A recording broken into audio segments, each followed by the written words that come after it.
Welcome friends, welcome to the YouTube channel the rule book. हम cover कर रहे हैं central civil services leave rules 1972। आज इसी का एक सब टॉपिक कवर करेंगे, मैटरनिटी लीव यानी कि मातृत्व अवकाश। ये सेशन स्पेशली डेडिकेट होने वाला है फीमेल गवर्नमेंट सर्वेंट्स को। आपको याद होगा कि इससे पहले भी हम 17 लेक्चर कवर कर चुके हैं जो कि इसी सीरीज़ की प्लेलिस्ट में दिए हुए हैं। अगर आपने अभी तक उन्हें नहीं देखा है तो आप प्लेलिस्ट में जाकर उन्हें देख सकते हैं। तो चलिए आज की वीडियो शुरू करते हैं। रूल 43 का पॉइंट नंबर 1 कहता है, a female government servant including an apprentice, यानी कि एक महिला सरकारी कर्मचारी जिसमें कि अप्रेंटिस भी शामिल है। यानी कि अप्रेंटिस में वो कर्मचारी आते हैं जिनको कुछ टाइम पीरियड के लिए एक्सपीरियंस प्राप्त करने के लिए, स्किल डेवलप करने के लिए किसी डिपार्टमेंट में ज्वाइन करवाया जाता है। उस टाइम पर उनको कुछ स्टाइफंड भी मिलता है। वो भी इस एक्ट के तहत शामिल हैं, इस रूल के तहत शामिल हैं। With less than 2 surviving children, यहाँ पर पहली कंडीशन क्या आ गई कि उस महिला सरकारी कर्मचारी के बच्चे 2 से कम होने चाहिए। यानी कि या तो अभी तक एक भी बच्चा ना हो, या एक हो चुका हो, या अभी दूसरा हुआ हो, यानी कि 2 बच्चों की ही कंडीशन है। उसे मे भी ग्रांटेड मैटरनिटी लीव, उसे मातृत्व अवकाश मिलेगा by an authority competent to grant leave.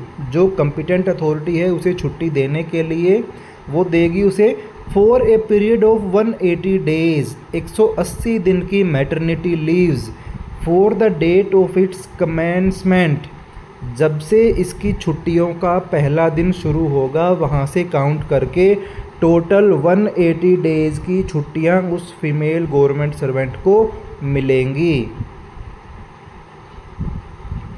During such period she shall be paid leave salary equal to the pay drawn immediately before proceeding on leave। यानी कि छुट्टी पर जाने से पहले वो महिला सरकारी कर्मचारी जितनी सैलरी ड्रा कर रही थी 180 दिन की छुट्टियों के दौरान भी उसे सेम सैलरी मिलेगी। यहाँ पर आपको ध्यान ये रखना है कि इस टाइम पीरियड में आपको ट्रैवलिंग अलाउंस नहीं मिलता है। टीए को छोड़ के बाकी आपका जो बेसिक पे प्लस डीए प्लस एचआरए जो है वो सब आपको दिया जाता है। लेकिन आपको ध्यान ये रखना है उतनी सैलरी मिलती रहेगी जिस दिन आप छुट्टी पर गए उस टाइम पर आप जो सैलरी ड्रा कर रहे थे सेम टू सेम वही सैलरी मिलेगी।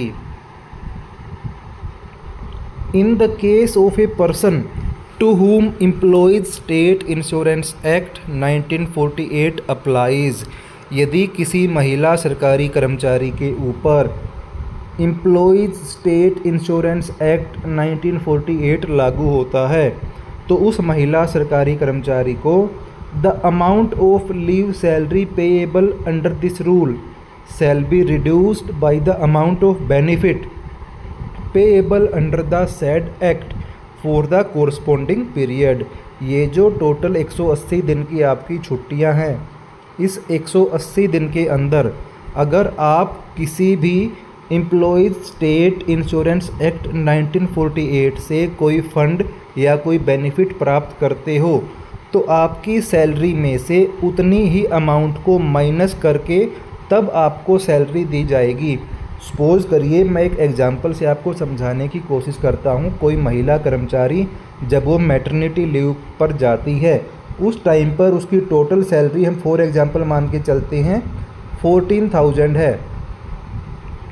तो वो छुट्टी पर गई, छुट्टी पर जाने के बाद उस महिला सरकारी कर्मचारी को एम्प्लॉयज़ स्टेट इंश्योरेंस एक्ट से, यानी कि जो ये वाला पार्ट है यहाँ से वो कवर करती है। पर मंथ मान लो उसको 10,000 मिलते हैं तो अब आपको जो सैलरी मिलनी चाहिए थी वो टोटल ये 40,000 मिलने चाहिए थे।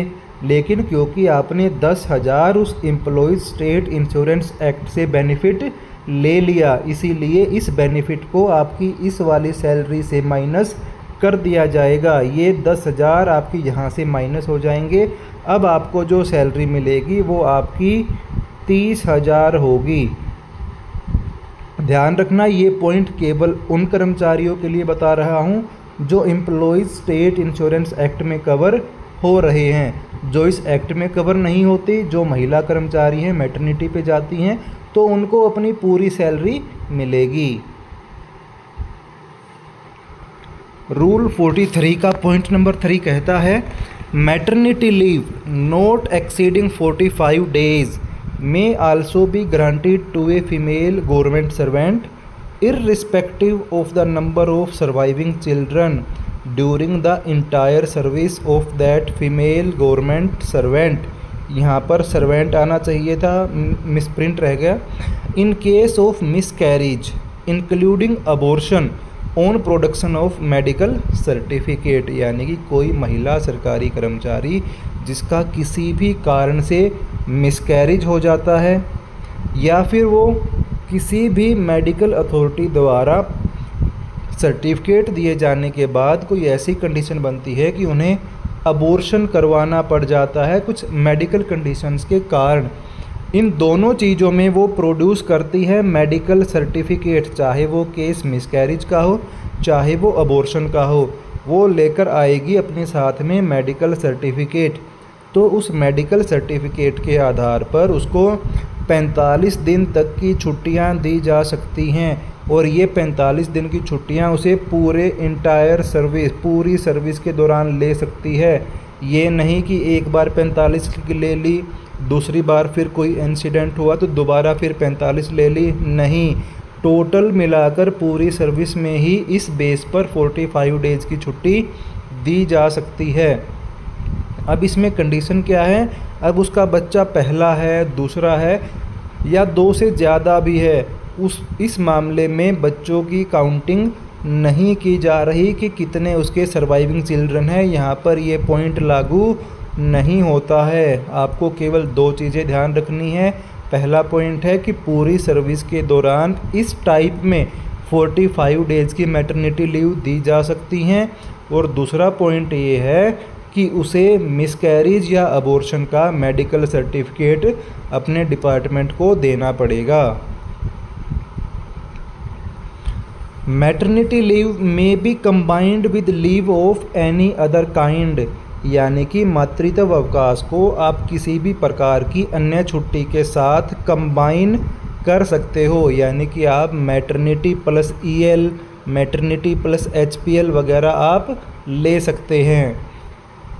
Maternity leave shall not be debited against the leave account, यानी कि मैटरनिटी लीव आपका छुट्टियों का जो बैलेंस चढ़ता है आपकी सर्विस बुक में फॉर्म 2 में, उसमें से आपकी मैटरनिटी लीव डिडक्ट नहीं होती हैं।